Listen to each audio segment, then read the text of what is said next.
Hey, it's Darnell with D Grill. Gonna do a video here about how to totally clean the Mountain Grills Daniel Boone Pellet Smoker. So basically, just to get started, I'm gonna just open up and show you inside. I just finished cooking a couple pork butts in there, and so it's pretty messy in there. I'm going to just see if I can give you a closer look. 1 second here.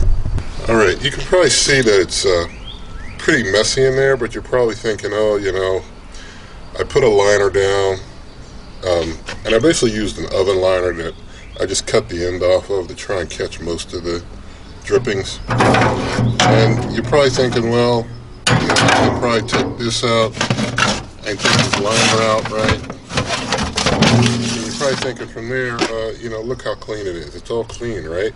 Once I clean these grates, you know, I'll just take the grates inside and I'll wash them down good. I'll throw this pan out that I had down there. And you probably think, well, you know, I probably could do a little wiping inside and just call it done. Well, that's not the case with a pellet smoker. And so I'm going to take these out and I'm going to show you what's down deeper inside. Okay, so inside the grill, we've got this heat tray system under the grates. And it's two pieces. So I take this first top piece out, and you know, I can just take and get that cleaned off. And then there's the bottom piece. Actually, need to try and get it over here. 1 second, I'm just going to set this on my tray. Use 2 hands. Make it easier. Alright, so this is the grease tray system. I'll just take that in and just get this stuff cleaned off. But deeper down is where the real dirt is, and you can't even really see it yet. But this is the heat deflector or heat shield. Under this heat shield is where the real action is.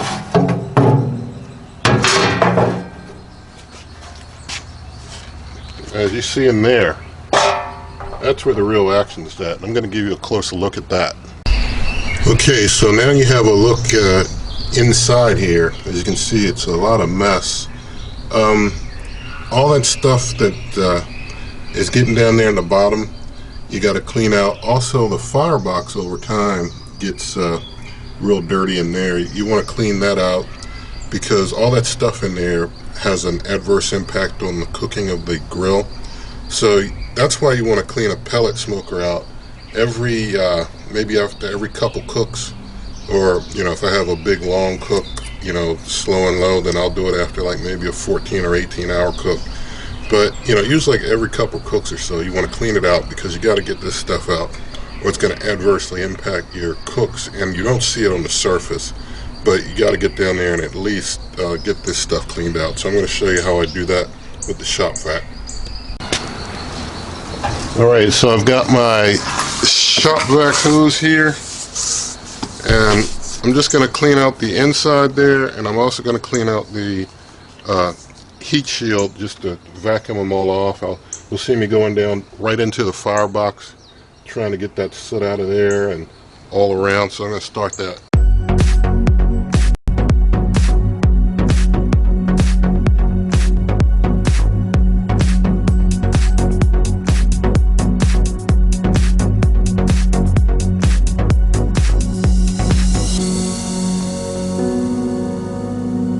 Alright, so I've gotten everything cleaned out real good in there, and I'm just going to show you how it looks deeper in there now. Alright, so now you can get a good look inside there, you know, how it's nice and cleaned out. The firebox is all cleaned out.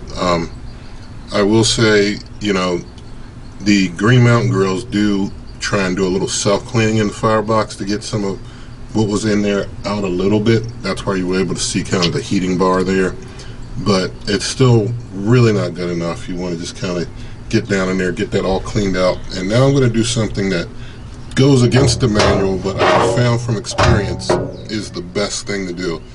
After I get that cleaned out, I go over here to my my pellets, and I just take some pellets and I reprime the firebox. You know, the Green Mountain folks will say you don't need to reprime the firebox, you don't need to do that after the first cook, you're all good, and you know, it'll put pellets in there new to get it started. But I say if you want to get it started right away, and this is just me, you know, I'm not Green Mountain Grills, I don't work for or represent Green Mountain, it's just my personal experience of what I do. I just take some more pellets and just put them down there in that firebox to help prime it for the next cook. I found when I don't do that, sometimes it doesn't start up as well or quickly, and then it sometimes throws too many pellets into that firebox, and I come in here and I might see a flood of pellets all over the place because it over flooded them trying to get the thing started and such. I've just had the best experiences by far. Got my finger in the way there. I've had the best experiences by far when, after I clean things out, I just put some more pellets in that firebox just to prime it for the next startup. Alright, so after I get that firebox reprimed, I put the heat shield back in.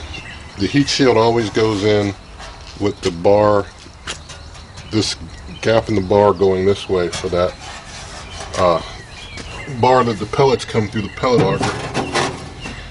And on the advice of a Green Mountain rep that I spoke to on the phone, I slide this as far as I can this way.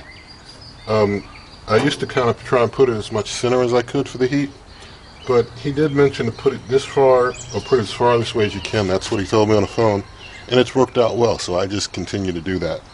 Next thing I'm going to do, I'm just going to wipe everything down here.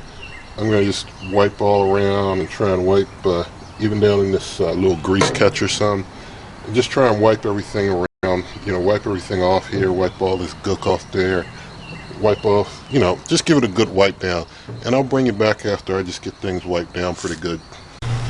Alright, got things all wiped down pretty decent. Now I'm just going to take my grease trays, put those in.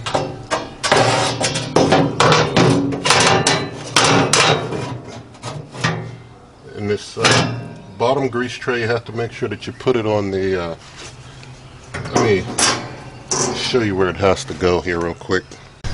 Alright, so the bottom grease tray, you got to make sure you put it in so that the little flap goes right over here, over this edge. And this is the temperature sensor right there for the grill.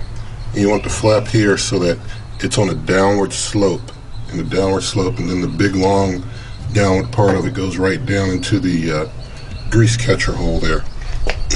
After you put that one part in, then you put in the top part of the grease tray. And they say you can put it in either way. I like to put it in this way.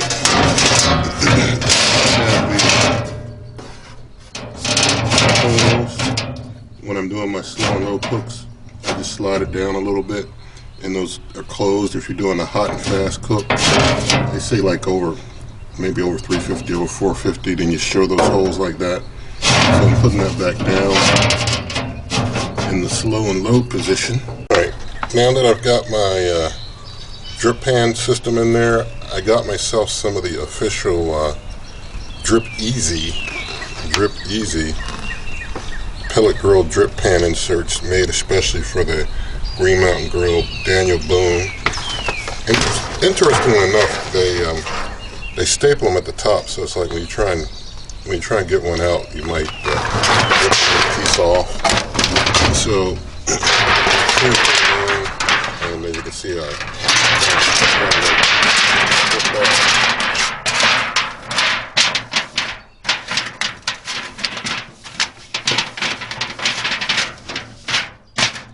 you just set that in, and now that's perfectly sized for the grill, and so it fits perfect.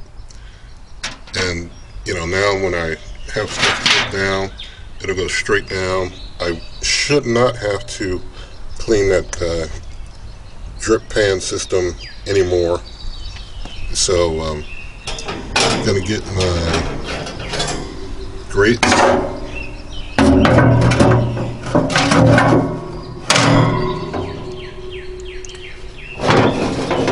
Get the next grate. Alright, and so that's basically it. I'm going to step back for a far away shot of it, nice and clean. Now it's nice and pretty for the next cook. And I'm going to go ahead and close things up. And that's how you clean the Green Mountain Grills Daniel Boone Pellet Smoker. Also, you can be sure to check out my website, dgrillsmoke.com. You can also support D-Grill on Patreon using the link in the video description. It's patreon.com/dgrill, all together, no spaces. But wish you the best, everyone. And if you like this video, please do give it a thumbs up. Share the video with your friends, subscribe to the channel, and good eating.